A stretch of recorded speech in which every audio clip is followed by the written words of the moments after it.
Hi, this is the Social Gelo with Angelo show. My name's Angelo.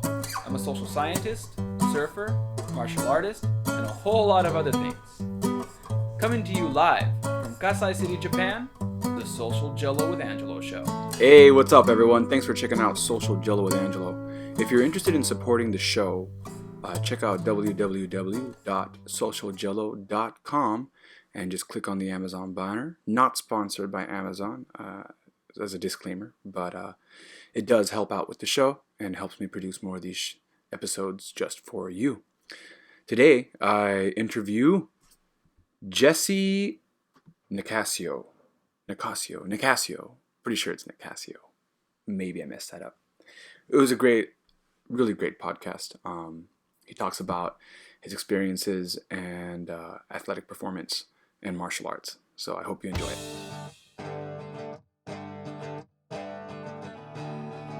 All right, so I'm here with Jesse Nicassio from Juke Performance. Did I get that right, Jesse? You got that right, Angelo. All right, so at least we're off to a pretty good start. So, man, just to let some of my listeners know, Jesse reached out to me, and as you know, I like to interview martial artists. This is a little different from the other series I've been working on, the Kajukembo series, but it's still martial arts related. So if you are a Kajukembo practitioner listening to this, quick disclaimer, I don't think Jesse's from Kajukembo. I didn't ask him. You don't do Kajukembo, right? No, I do not. Okay, let's just I don't know if I can even pronounce that. we'll clear that up real quick. Yeah. Yeah, a lot of my listeners come from the same background as me, Kajukembo or Hawaiian Kempo. I'm sure you've heard of Chuck Liddell, and Absolutely. And you know the camp he came from, the Pit. Yes. That's a Kajukembo affiliated. Okay. That is. Yeah, Okay. it's a Kajukembo affiliated gym. So a lot of my listeners kind of come from that background because that's my background. But Nice. But yeah, man. Thanks for being on the show, brother. Yeah, thank you for having me. I guess just to kind of open it up, can you tell me a little bit about yourself, your background? Yeah, absolutely. I've been born and raised in California. Lived out here pretty much my entire life, except for going to college and up there in Washington. But my entire life down here in California has always been around sports. Played football as a kid. Actually played football in high school, college, and I actually played football in the NFL for the Rams and the Colts. And started martial arts when I was a little kid. And sports and athletics has always been my life. I've always surrounded myself with professional coaches, trainers. I've always just loved being around different type of athletes, learning all type of athletics, especially now having the type of company that I have right now. I get to learn a lot more about different type of sports, like say swimming and bicycling, which I had no clue about until I created these type companies. But it's yeah, I mean everything surrounded by me right now is pretty much sports and building up companies and just training myself too. Always staying in the gym every day, doing any type of training that's kind of thrown at me. Cool. And you said you started doing martial arts as a kid. I guess, how old were you when you started training? I think I started around, I think it was like age 8. And of course, got right into karate. Karate. So out here, yeah, just did karate for many years, and then until I pretty much hit middle school. And my entire life then centered around other type of sports. Then after college, after the pros, I came back and got right back into MMA, and been doing MMA out here underneath Boz Rutan. He's my mentor in MMA, and so got to train with Boz. Boz is a good friend of mine, and Dwayne Ludwig would always come out here. I had to go against Dwayne Ludwig, which was not fun whatsoever. That was like hitting a damn wall, you know. I'm like, oh, it's a huge difference between MMA fighters and the top elite UFC type fighters. When you punch them, you feel the difference in your fist. Yeah, I always tell people there's levels to this shit, you know? Oh, yeah, absolutely. It's like high school football and college football. Like people are like, oh, the best college football team could definitely beat the worst NFL team. No, man, not whatsoever. That NFL team, it will destroy that best football college team any day. Yeah, it's a total different game. I think a lot of people that do martial arts, myself included, they don't know. A lot of them don't know the difference between practicing a martial art, let's say at your camp or in a dojo setting, however that is, and then stepping into the ring and then going in and doing an amateur, let's just say, even within your style, let's say you do kickboxing and you do amateur kickboxing, and then from there you move on to the semi pro level. Like each level you go up, it's a completely different intensity. And that's just within one style. When you start talking about MMA, it gets even more intense as far as how those levels work. Absolutely. The intensity, that's you hit it spot on. People don't understand how the intensity increases every single time you move up a level. It doesn't matter if that level is you know just 1 inch higher type level. It's still it is a huge difference, Yeah, and the caliber of fighters is a they play a huge role. So it's fun though. It keeps you moving. It keeps you grounded. It keeps you thinking, oh shit, I need to keep on training harder, harder, and harder because this is for real. I thought I was a badass, but no, no, man, I got to train harder. yeah. It really brings me back to when I first started doing martial arts, and my dad was like, my dad turned to me and said, there'll always be a tougher fighter. He told me there'll always be someone stronger than you. So don't put in your head that you're the best, because as soon as you start thinking like that, you're gonna get reminded that you're not. And at the time, I kind of brushed him off like, yeah, whatever, Dad. You're just trying to give me a hard time about doing something that you don't do. And I thought I was a badass because I was training long enough to defend myself until I stepped into my first tournament, and yeah, his words just came flashing back to me as I got hit in the head, and I'm like, that's so dude, he was right. Yeah, yeah, oh, dad is right. Dad is right. Damn it, I hate when dad is right. Yeah. So man, I guess what got you into martial arts? I know you said you started as a kid, but I'm sure there's some sort of story there. What of it originally got you to step in and start training? When I was a kid, there was nothing else except for just being curious about martial arts, just wanting to try it out. Thought it was awesome. Of course, I was loved Bruce Lee. Grew up always watching Bruce Lee. That he's the man. And I'm like, you know what? I want to do that. So that's what kind of got me started. There was no bully in my life or anything like that. It was the curiosity of just wanting to get in and kick some butt. And then later on in life, actually through high school, I went back and started doing kickboxing because it's just great for the body. If you're any type of athlete, I think all athletes in every single sport should do martial arts. It doesn't matter. I don't care if you're a tennis player or a golfer. Do martial arts. Get in there because it trains the entire body. And every athlete needs to work their core. They need to be working every single muscle simultaneously. So it's a great sport. So in high school, getting back into the whole kickboxing, it felt great. Of course, couldn't do it too much in college because you're really not allowed to do anything physical like that when you sign a contract with a team, and you can't go in there and start breaking, feet and elbows, arms, and getting into arm bars, anything like that. But do those damn contracts. But then after I was done playing sports, I wanted to get back into something physical again, and it was MMA. It was, something I could get right back into, something that was challenging, something that had offense and defense again, and just the love of the game. Just I guess the physical is part of it. Just wanting to get in there and start banging some heads. And how did you feel like? I know, like when you talk to some folks, especially like I guess your background is a little bit unique in a way that you started with a very traditional style karate. Do you remember what style of karate it was by any chance? No, I do not. So that's okay, no worries. Yeah. But that is a very traditional way, especially nowadays. Like everyone now, I'm always talking to people like that have been doing martial arts, like I've been, just like I've been doing for a long time, there's been a huge change in the world ever since the UFC came around. But Absolutely, yeah. but coming from that traditional martial arts background and then stepping into a mainstream sport like football, how do you feel martial arts, and particularly the one that you did, how did that kind of help you transition into mainstream sports? You know, yeah, I guess in many different ways. The like everybody always says, the discipline side of it really played a role into it. Um, I always, it's kind of hard because I always came from such a athletic background that the discipline was always taught to me.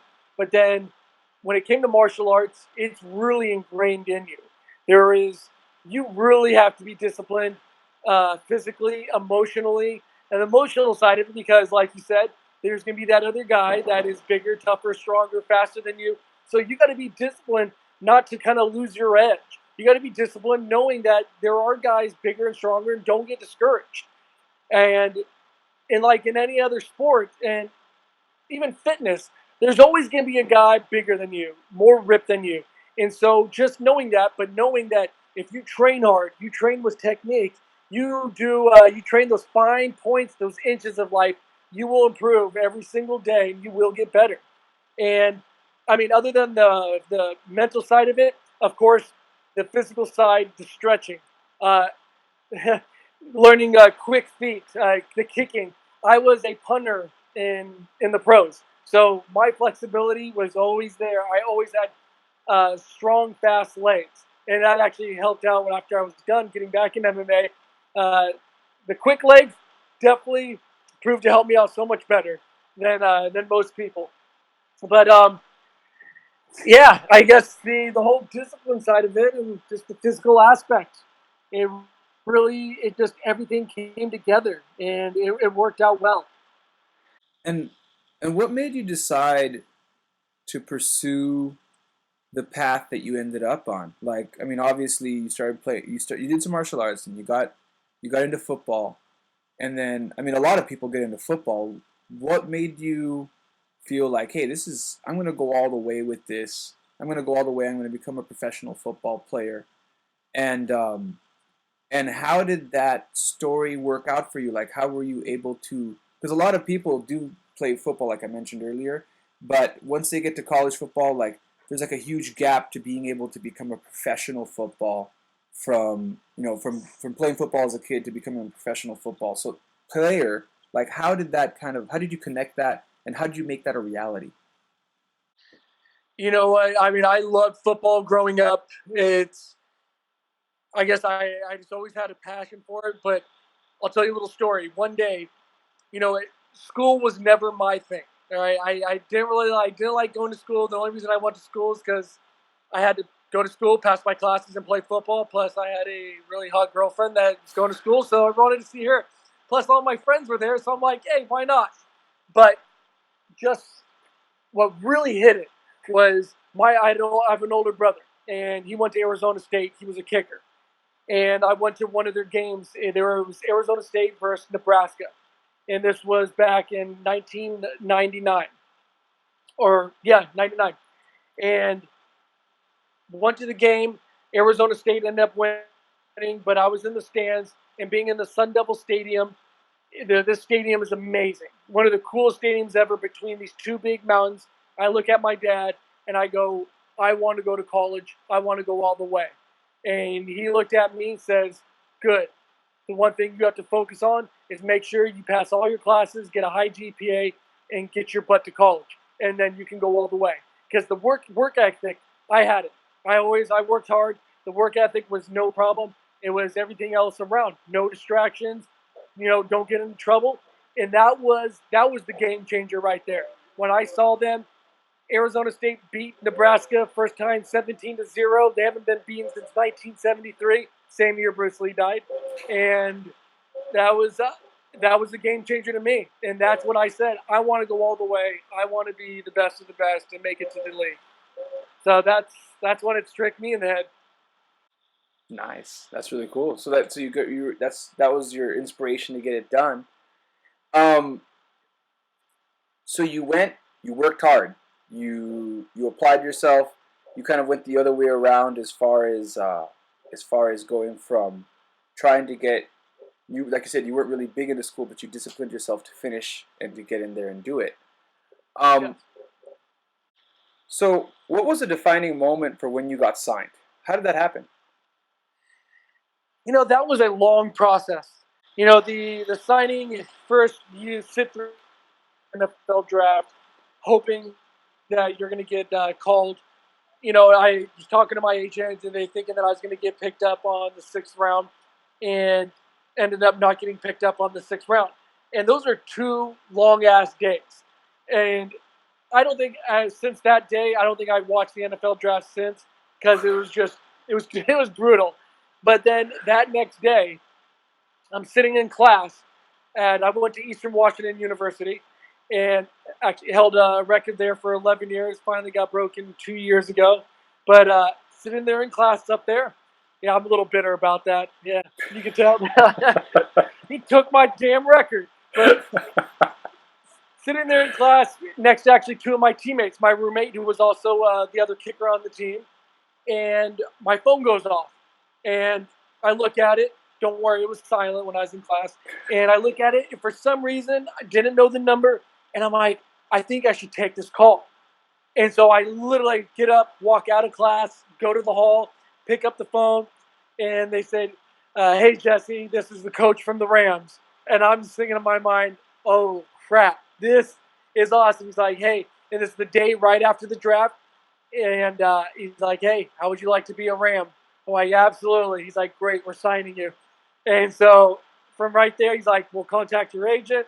Everything's getting worked out, but be ready to be shipped out." And I'm like, "I'm ready. Let's get this going." Came back. But when I came back into class, I was pumped up. I was so damn excited. My teammates saw my look on my face. They're like, "You just got signed, didn't you?" I'm like, "I just got signed."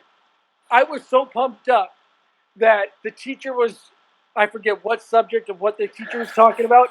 I ended up starting an argument with one of the other kids in the class. I have no clue. I kind of lost my mind. I was ready to go through the roof on that. And luckily, then class ended. I think the guy told me to meet you outside or meet me outside. And the teacher just kind of pushed it along. I was ready. I'm like, let's get this going too. Not too many people actually know that story, only behind the scenes. They were just like, "What is this guy? What's this guy's problem?" Yeah. Like this guy steps out of class, comes back in class, and he's pumped up. Yeah. He's acting like he doesn't need to be here anymore or some shit. Yeah. I think the guy even asked me, he's like, "Why don't you join the military?" And actually, out of high school, if I didn't get picked up and go play football, I wanted to join the Marines. And I wanted to say the guy so bad. I would have, but I'm going to the NFL, guys. I'm out of here. But I'm like, I kept it cool. I'm like, I didn't join because I wanted to come here to Eastern Washington and support you guys. Something like that. Who knows? Oh man, that's so funny. I mean, yeah, it's like, yeah, they had no idea that you won the the the metaphorical lottery at that point. Yeah. They had no clue. So after that happened, you get signed. What kind of challenges did you end up facing? There wasn't really that many challenges. It's just you get signed, and then the biggest thing that's going through your mind is, can you perform? Can you perform at that level? And like you can, but there's always that. It doesn't matter who you are. I don't care if you are Chuck Liddell or you are anybody. You still have that little sound in the back of your head going, can you really perform at that level? Not knowing that level whatsoever. I bet the first time any of those UFC guys stepped in the ring, even though they're telling themselves, I'm going to kick the shit out of this guy, I'm going to dominate them, they're still thinking, this is my first time ever in the ring. I can't really give you 100% fact that I'm going to because I have not done it yet. So just kind of overcoming that and just telling yourself, you are the best, you are the best, you can make it, you got yourself this far. Obviously, they called you up and they know how good you are, so you can perform. Just do what you do and you will make it, you'll shine. So more of that stuff was maybe more of an obstacle. Training, nothing changed in training. I didn't have to pick it up. I was going as hard as I could go. So it was more of that. It was more of the mental game, which, as you know, that's the biggest part. Yeah, You no, gotta, it is. yeah. Yeah, the mental game is the biggest part. It is the biggest part. Um, Kind of like what you were thinking when you first had your first competition. yeah, Like I mean, a bunch of different thoughts were going through your head. yeah. I think the first thing that came to my head, I got so used to fighting. Like I'm the opposite from your story. I got in. I didn't choose fighting. Like fighting, I had no choice but to fight. And people who've listened to this podcast have heard me talk about how I grew up in a rough neighborhood, a lot of gang violence, and I got jumped when I was for the first time when I was how old was I? I was 11. I was 12. I was 12. Oh man. I was 12 when five gangbangers jumped me, and Oh, damn. and the week before the same group of gangbangers put another kid in the hospital. So like I knew it wasn't like a schoolyard brawl. It was like these people were fucking people up and putting them in the hospital, and I knew I had to learn something, and that's how I got into martial arts. So the whole Yeah. time, my view wasn't from my view for martial arts was like this is something I need to do to survive. And whenever I trained, that's the mentality I had.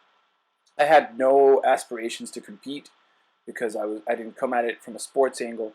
So when my instructor asked me to go compete one day, I was like, all right, I'll go do this competing thing. I don't. It's only because you asked me to, because I wasn't interested in competing, because I was just interested in being able to defend myself. And Yeah. in class, since I had that fire, like I need to survive. Of course, when I'm sparring, like my Sifu was always like, keep it light, Angelo, keep it light. Yeah.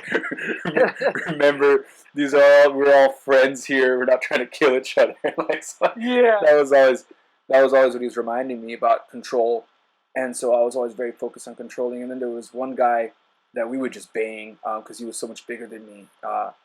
So because we would go so hard, I got used to the idea of we had Friday night fight nights where people would come in from other schools, and it wasn't a dojo challenge, but we still had like our school reputation on not on the line, but that's still in your head. Like, hey, this guy's not from my school, and we're Yeah. doing full contact sparring right now, and it's MMA sparring, so anything goes. So like we were just going hard, and by the time I already had like this reputation of being a fighter at I was when I first competed I was a blue belt, so like I already had this reputation. I've already been doing martial arts for like 6 years, and in the dojo I was fighting black belts. Like as a blue belt, I like to fight black belts. The intensity was there, so I preferred to spar with people that I knew were better than me because I knew that I can go hard on them and they can handle it. So I was so used to that. But what tripped me out, like, so everybody, I got this reputation in the dojo as like this guy who liked to bang, and I already felt like I knew enough. I knew how to fight. I knew how to defend myself. I had no fear about my training. But like you were saying about the psychological game, where's your head at, right? Um, Yeah. what tripped me out was stepping into they had this giant MMA tournament, and at the time MMA wasn't big. I'm saying it's MMA, but the word MMA wasn't around. We had a open mixed martial arts tournament. That's exactly what they called it. They called it an open mixed martial arts tournament where schools, all kinds of schools, kickboxing schools, MMA was barely starting up, so there was a few people from MMA gyms there and a few jiu-jitsu guys, and there was like people from all styles, and we were all just kind of like fighting each other with an open rules setting, which I didn't mind. No big deal. They didn't have any mats down. We were fighting on a basketball hardwood floor. So just like to tell you that the old school, man, they were old school, dude. Yeah. We were not. Oh man. So like and again that didn't bother me because again where I was from in Kajikembo, we were getting ready for street fights. We never laid mats down. We would fight the same thing. We would fight on concrete with just a carpet on top. Once in a while, we put mats down, but usually we were fighting on concrete floors or with carpet on top. We rarely used mats. So we were getting ready for street fighting. That was the deal. And so that didn't mind. Again, that didn't scare me. What tripped me out was coming in and being surrounded by hundreds of people. That I wasn't expected. Like that was completely like that's like I step in, they say fight, and I'm sitting there and I hear people cheering and yelling. I've never had that. Like I've always been, because when you're in a dojo, it's unsaid that you're not going to be sitting there screaming and yelling, right? Like Yeah. you're not sitting there. You're not sitting there cheering. Even when we had our open fight nights, one of the rules were, hey, respect. We're not going to be cheering and yelling, or we'll coach. We'll say, hey, you need to do this, you need to do that. But you're not sitting there like, get on, bro. That's considered disrespectful in the dojo. So Absolutely. It was really a silent environment. So it was so weird to be surrounded by people, get on, and like, and the crowd's cheering, and like I did well. Like in the first, the guy comes at me, and I just remember though, like feeling like I was moving. I felt like my legs were moving in maple syrup because I was so distracted by everything. I was like, dude, like these people are yelling and like, what the fuck is going on? And like he got closer, and he kind of shocked me because this guy was apparently more prepared for it than I was. He was already had his head in the game, and my head was in the crowd. So like I'm like, oh, how the fuck did he get? Like he was already in my face, and I'm like, whoa, he got there pretty quick because I wasn't paying attention to my opponent. And I immediately did a spinning back kick and landed on his nose and busted his nose in the first attack. And he hit the ground. Nice. He hit the ground. His head bounced off that basketball hardwood floor. So the refs checked on him real quick. They asked him if he could continue, and that's how the fight started. But that moment, like he almost got me because I couldn't get my head in the game, right? Yeah. Like, I didn't see it as a game, and I forgot that the sports side element. I was just so not prepared for that at all. Like, Yeah, no, absolutely. A lot of people aren't. Hey, it's like I tell a lot of my athletes, hey, when you step out on that field or the ring or wherever you're stepping out to, turn around, address the audience. Address the fans. Look at them. Take it all in. All right. When you take it all in, give yourself a good minute. Turn around and block it all out. Now it's just you and your teammates, or you by yourself, and just do your thing. They're no longer around you. Block them out of your head. And I don't think. I know your listeners don't know the other side of me. I'm also now a football coach at our local high school. They found out my background, and because the company Truth Performance, I was selling them all my products, and then I was there help training, and then they're like, hey, oh wait, you're Jesse Nicassio. Wait, that's your background? They're like, come on, can you please be our kicking and punting coach? I'm like, oh damn, I'm back in it again. So I kind of fell into that, but I told it they got to get you got to get your head in the game. You got to block out all those sounds, especially at the higher level when they start calling you certain names and they just start saying crazy things to you. You just literally got to block it all out. Yeah. Like you said, you have to block it all out. But at the same time, like you said, you have to take it all in. And I think that's a real key point. And and especially in football, right? Because in football, you have a much larger audience from the very beginning. Like absolutely, yeah. Like it's not like people love watching football, so that they're going to be stepping out into a big crowd from the very get go.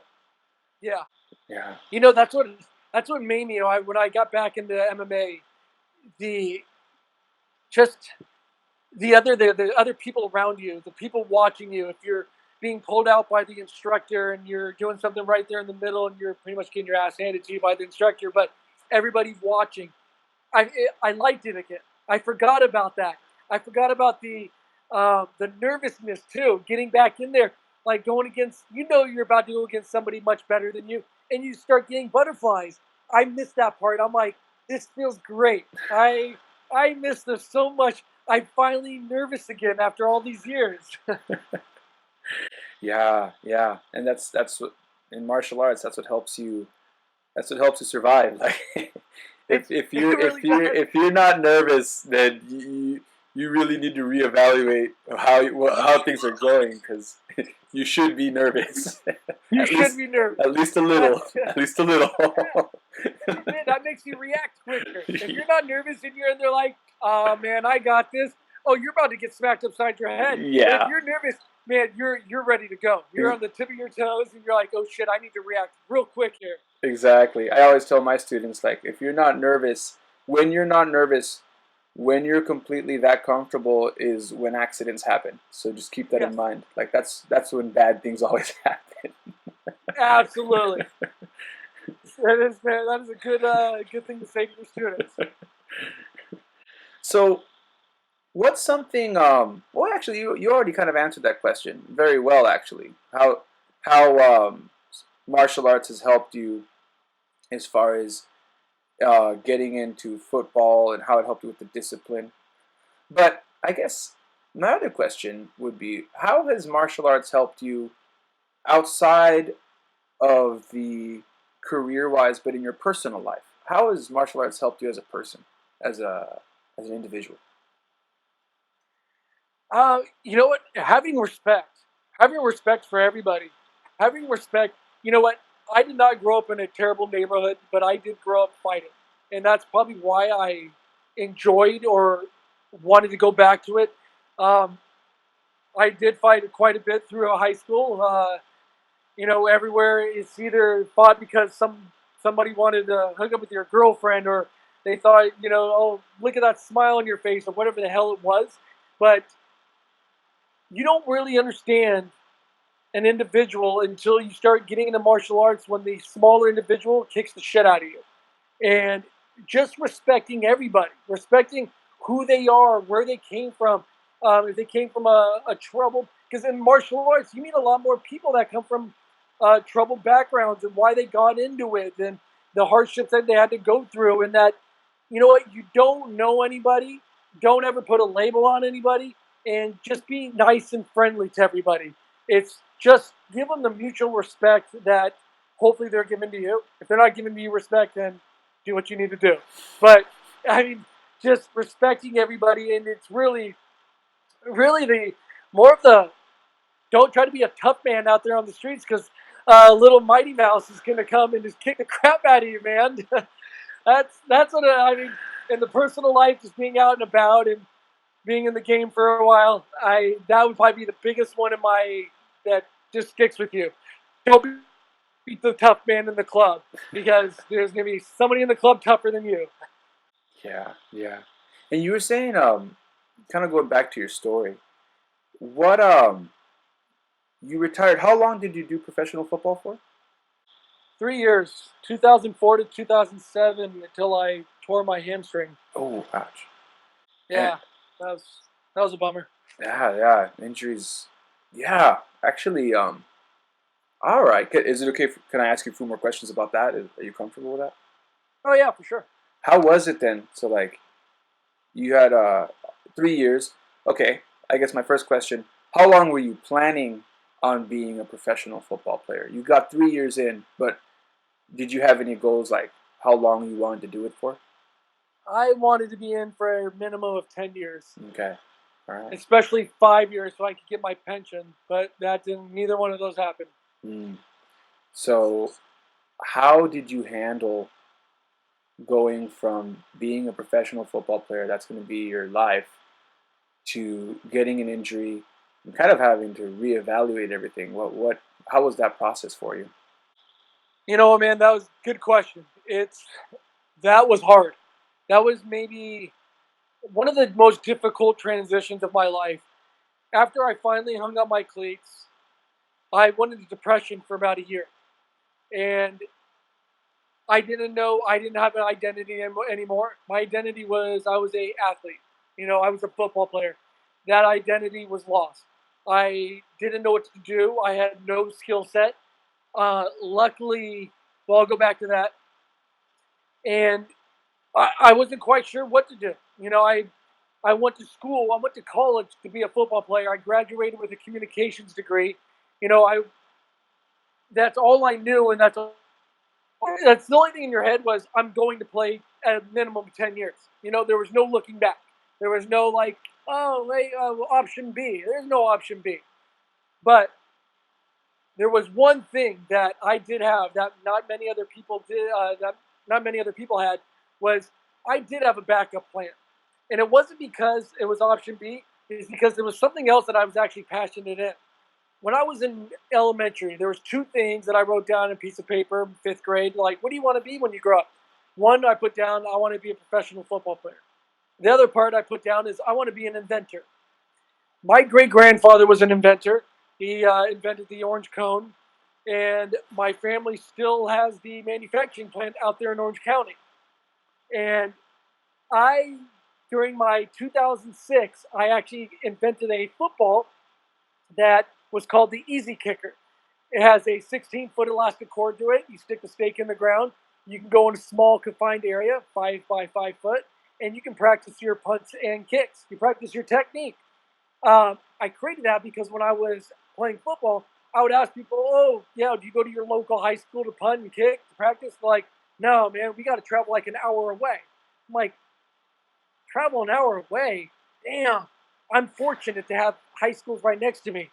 So I invented my very first product. So after I hung up my cleats and tried to figure out what I wanted to do, I said, you know what? I'm going to keep on inventing products. And then that's when I created the mass suit that, I don't know, have you seen the mass suit? The full body resistance training suit. That's the one. Like I saw that stuff on Facebook. That's the one that kind of like it has the cords. Is that correct? Like it's got like these Yes. elastic cords that go around the body. And I guess one of the other questions I had about that, you have right now, are you the sole company with the mask suit, or is that something that's being done by other companies, like other versions are being made of it? Or are you the No, only one so making it right now? we are the first and only true company. I'm the inventor Okay. of the mass suit Oh, okay. and Okay, owner, cool. and owner of Juke Performance. All right. All right. Yeah, we were the very first. Or I was the very first person to ever come out with a full body resistance suit.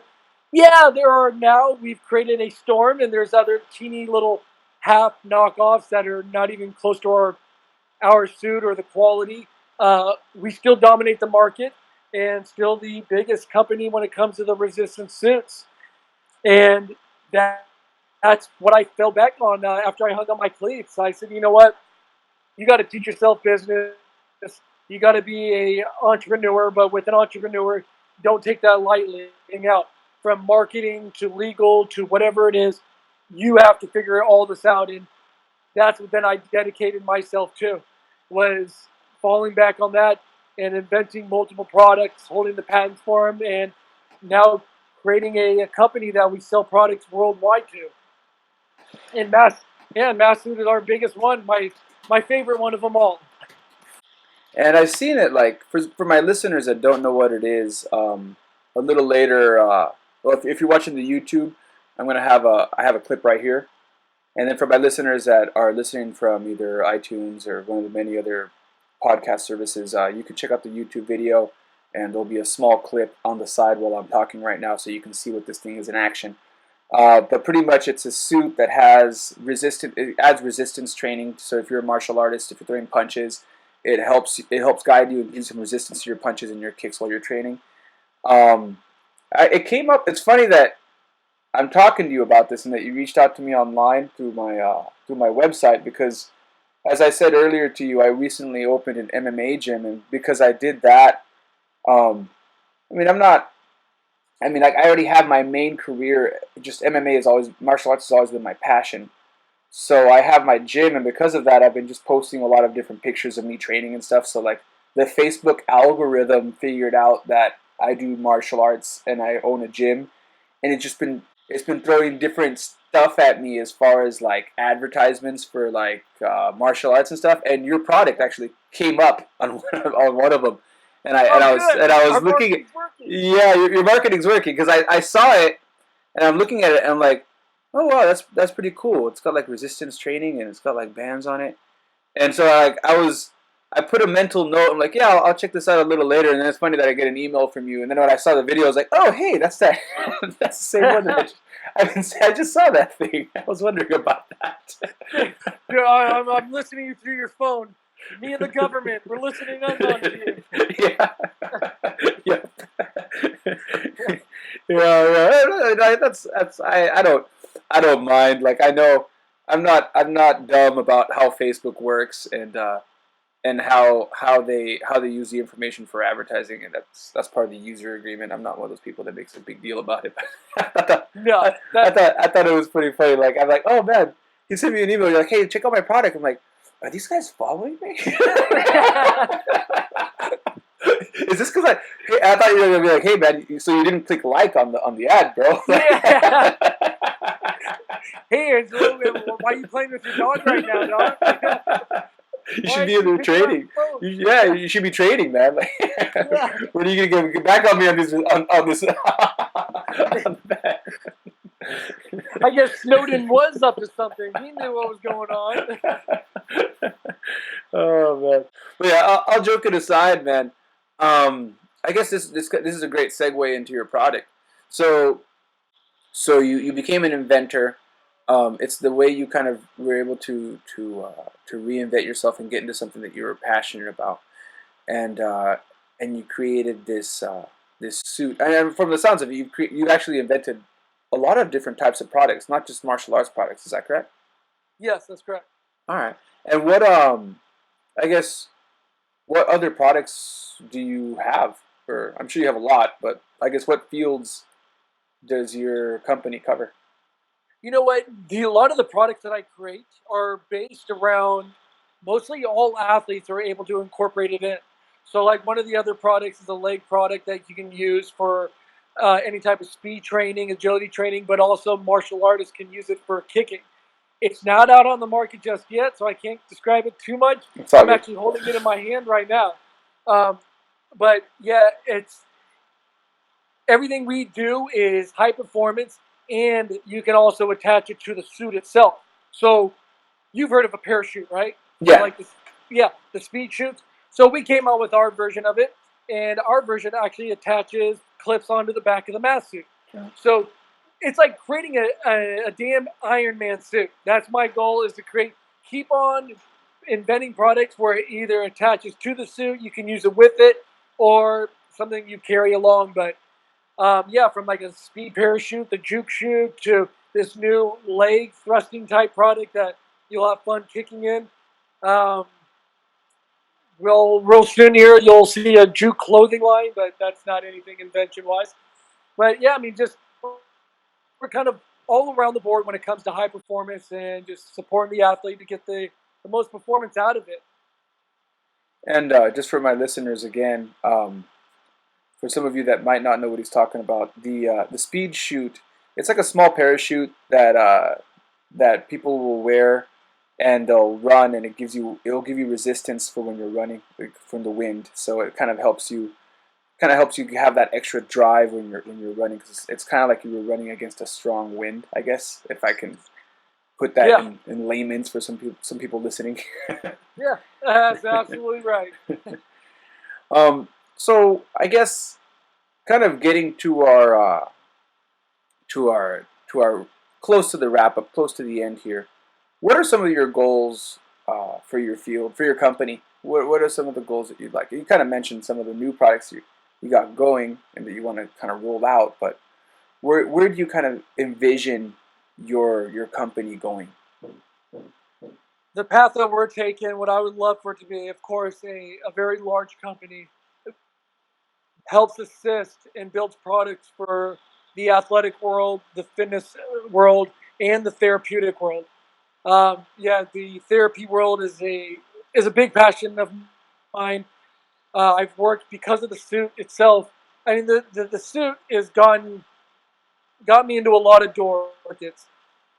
We've helped from military vets, people with brain trauma, people who've been in accidents, stroke patients, cancer patients, kids with autism, and kids with cerebral palsy. Uh, I want to dive into that more. You know, athletes, we will always keep on supporting and keep on building products, but athletes have a choice if they want to get out there and bust their ass and train hard. Kids with disabilities, people with disabilities, they really don't have a choice. They are so limited. And watching the products like the suit be placed on a kid with an autistic kid, and him able to perform and understand to our trainers and to his mom. His mom started crying when we put the suit on him, and he was able to understand and correlate what we were asking him to do.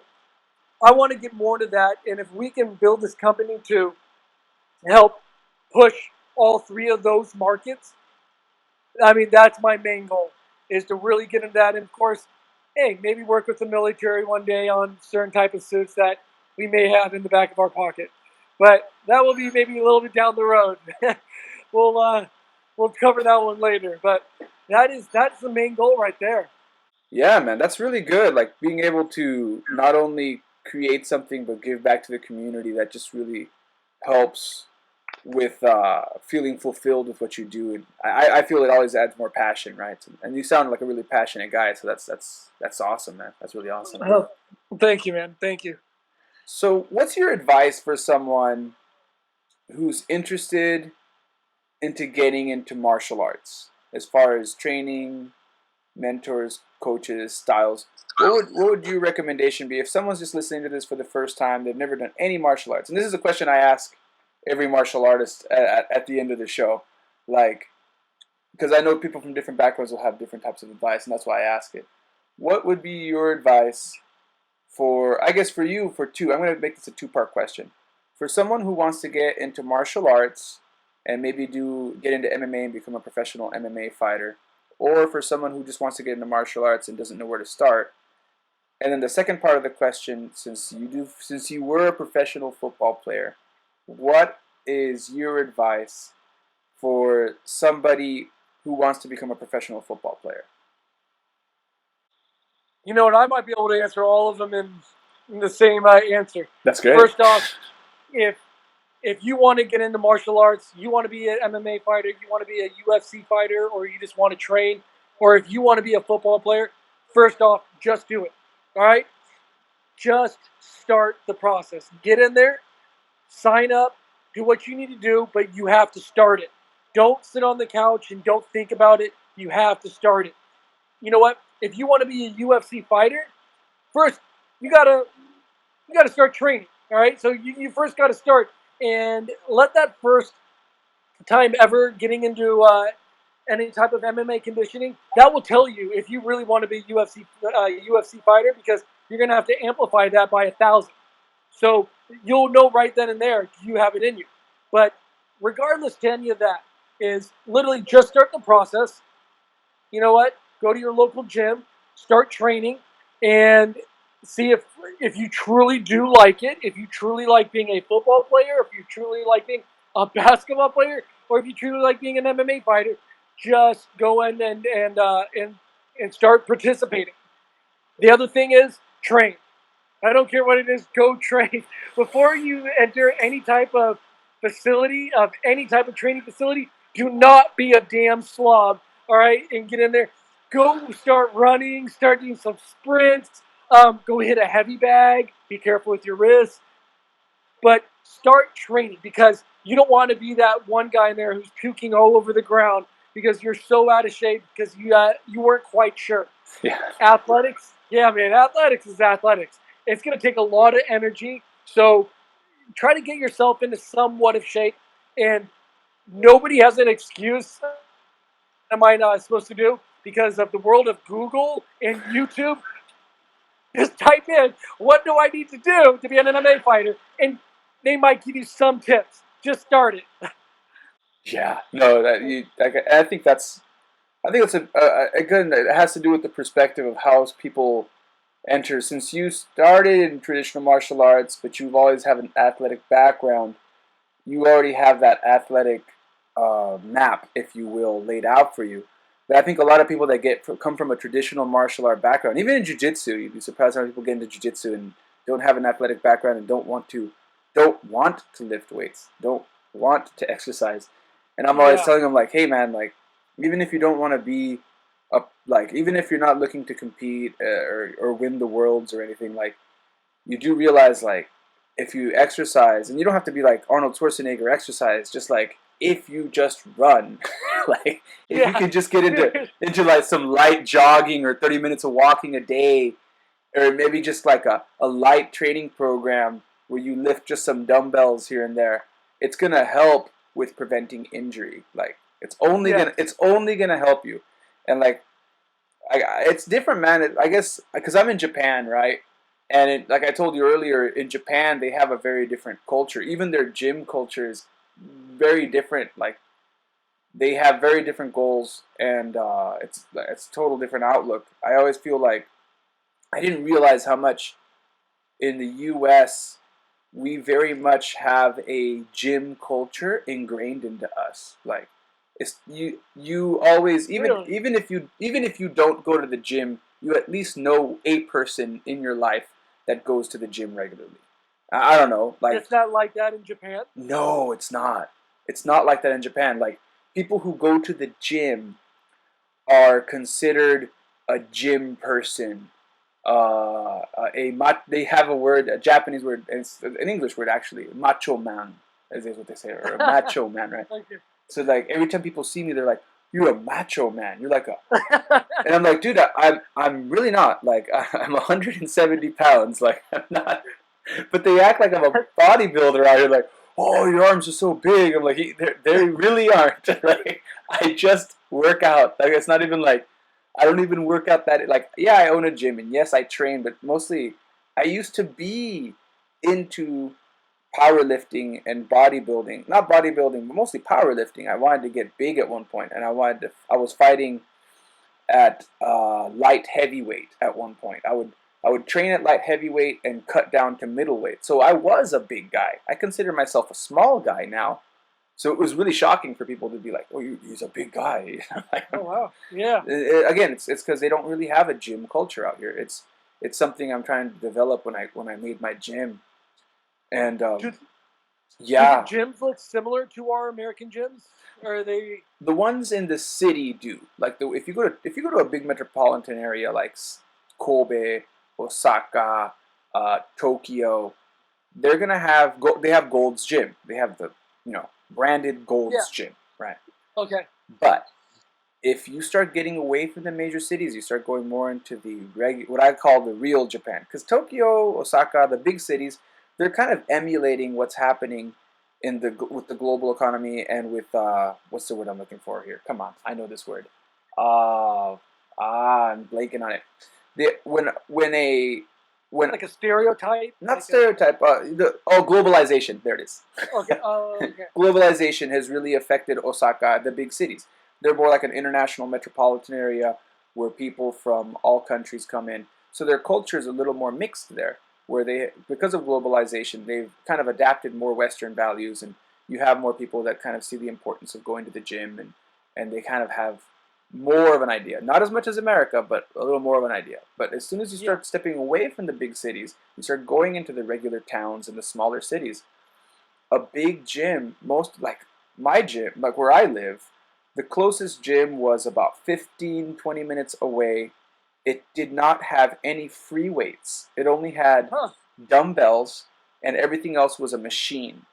And not that many machines at that. It was a tiny little space. And they're like, "This is our gym." And I'm looking at it, I'm like, this is like a gym that I would find in a hotel, Motel 6 in America. Like Yeah. that you'd find a few dumbbells, maybe a few machines, and an exercise bike and a few treadmills. I wouldn't call this a gym. Like Yeah. I wouldn't go as far as charging people to come here. But Call it robbery. like beggars can't be choosers. I don't have weights right now. I'm going to take what I can. And Yeah. then eventually they did build a real gym with more like the standard 24-hour fitness style equipment. And when I went in there, it was ridiculously expensive. Like they wanted to charge like about $80 a month, and you couldn't come 24 hours a day. You had to pick the days that you wanted to come, and you can only come 3 days out of the week. And I'm like, this is ridiculous. So like, what happens if I want to come anytime? Because I want to work out. Like my schedule, I want to work out. It says it's open 24 hours. I want to come anytime. Like, okay, if you want to Yeah. come anytime, it's going to be $120 a month. I'm like, that's ridiculous. I'm not going to pay you Man. $120 a month to just be able to work. So that's actually what inspired me to build my gym. Because I'm like, you know what? Let me just get on Amazon real quick. How much does it cost to get a bench press? How much does it cost to get a squat rack? And I'm like, oh, hey, man, like, for about $200, I could get myself a bench press with some weights. And there's 2 months of training right there. And I started kind of calculating that money I was going to give to the gym and just using it to build at first it was just my personal gym because I was doing MMA out here. I'm still doing MMA out here, and I wanted to be able to keep up with my training because I live so far away from my MMA gym. Yeah. And eventually it got bigger and bigger and bigger, and people started asking me, "Hey, can I train? Can I?" Because they started seeing, "Hey, they don't have this at my gym," and I'm like, "Hey, why don't you come on in, and we can train?" But yeah, it was really different. It's a really different culture as far as how the gym is concerned and how like that That is, culture works. Yeah. yeah. I always love to learn other people's cultures. I wish I could travel around, the world and see different aspects of everybody's culture, from the fitness side of it, the gyms, just to kind of see what it looks like inside their gym and how people act. It's yeah, man, everybody's culture is very fascinating, It especially in is. the market that you're in. Yeah, gym culture is really interesting. Fitness culture. I mean, I always saw fitness culture as fitness culture, and I didn't realize till I came out here that yeah, there is such a thing as like Western fitness culture and Eastern fitness culture. There's a lot of Western influence because fitness culture is a Western thing. I never really saw it that way because in America you just Yeah, kind of see it as it's just fitness culture, right? I never saw it that way either. Yeah, no, it is. It's a Western concept. Like the idea of wanting to get big muscles for men, that is a Western concept because What about Japanese people don't want to get big muscles. They want to get lean. They always want to lose weight. That's the first thing everybody tells me, which is weird because everybody looks really skinny to me. So like when I have a guy walk up to me at 60 kilograms and about 150 pounds, and he's like, "Oh, I feel fat. I need to lose weight." I'm looking, like, you're like, homie, you need to eat. yeah, You die. you're gonna die soon. Like, you told me you want to lift weights. I'm afraid you're gonna break your arms. Like we need to, we need to Like, the get, only bar you should be lifting is a Snickers bar. yeah, All right, we, we, buddy? we need to start you with a nutrition program before we get anywhere. But yeah, but again, that's very much a Western thing. So I had to really adjust my training to what my clients wanted. And Yeah. some people do want to get big. Like I said, there is some Western influence, and I had this kid whose brother was a professional baseball player, who at the time was an aspiring professional baseball player, but had a really serious injury and could no longer be a professional baseball player, but he still wanted to train, and he Oh, wanted man. he wanted to get big, which was kind of I was like, oh, that's a first. Like I hardly ever had Yeah. people telling me that. So great, let's get you eat. First thing I told him, like, okay, what do you eat every day? And he's like, mostly vegetables. I'm like, okay, let's get you eating some more beef, some more chicken. Let's get you Yep. let's bulk you up. Here comes the protein, Yeah, buddy. here comes. Get ready. You're gonna have it's gonna be fun. I always told him it's gonna be Yeah. fun. All those times, because the first thing they always say is like, "Oh, you can't eat." That's not what they always say. You can't eat. Like, whoa, you want to go to the gym? They always look at me like, "You're gonna eat that?" I'm like, "Yeah, I'm gonna eat a steak. Yeah, I'm gonna have a cheeseburger. Like, I need this. Like, I'm Yeah. not. It's not cake. Like, I don't eat cake. I don't eat sugar. Like, I eat protein." Yeah. So- but Man, yeah. this is real food. But yeah, man, I could go on a rant for this forever. But yeah, I just want to say thank you very much for coming on the show, explaining what you do. Real quick, can you tell my listeners where they can contact your company or where they can find your products? Is there a website? Yeah, absolutely. You can find it at jukeperformance.com. That's the company, and if you just want to search out the product, the main product is the mass suit that we were talking about for MMA fighters and all athletes. But yeah, jukeperformance.com. Awesome, awesome. Well, thanks again for being on the show. For my listeners, stay tuned for the wrap up. Hey, what's up, everyone? Thanks again for checking out Social Gelo with Angelo. This is the wrap up. I really did enjoy meeting up with Jesse and talking to him.